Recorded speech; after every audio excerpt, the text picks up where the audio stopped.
Sebagai Ketua DPD 2 Partai Golkar, target yang ingin kami harapkan dan insya Allah itu bisa terjadi 8 kursi. Itu. Kira-kira himbauannya Ketua untuk bacalek-bacalek yang didaftarkan ini? Ya kami berharap kepada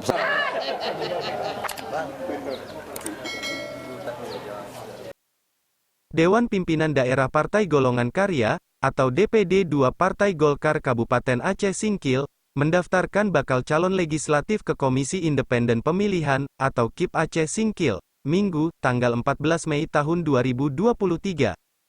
Pengajuan bakal calon anggota Dewan Perwakilan Rakyat Kabupaten, atau DPRK Aceh Singkil oleh partai politik, dan partai politik lokal itu, untuk peserta pada pemilu serentak tahun 2024, dipimpin langsung oleh Ketua DPD 2 Partai Golkar Aceh Singkil, yang juga dihadiri oleh kader dan juga bakal calon.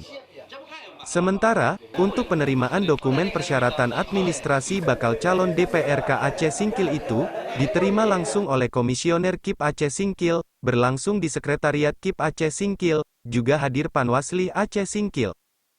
Ketua DPD 2 Partai Golkar Kabupaten Aceh Singkil mengatakan, pendaftaran bakal calon DPRK Aceh Singkil itu, hari ini dari 4 daerah pemilihan di Aceh Singkil, sudah terpenuhi semua, dan mempunyai target.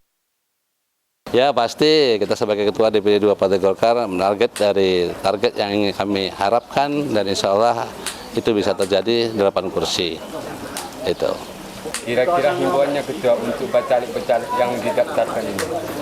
Ya kami berharap kepada seluruh bakal calon legislatif DPRK Aceh Singkil agar jangan hanya mendaftar, tetapi bekerja terus ke lapangan untuk bisa mendapatkan dukungan, untuk bisa mendapatkan suara ke depan sehingga pada waktu pemilihan caleg nanti bisa mendapatkan suara terbanyak dan memenangkan kursi DPR Aceh Kabupaten Aceh Singkil. Dari Aceh Singkil, Zulkarnain Kabar Singkil Metuah, melaporkan.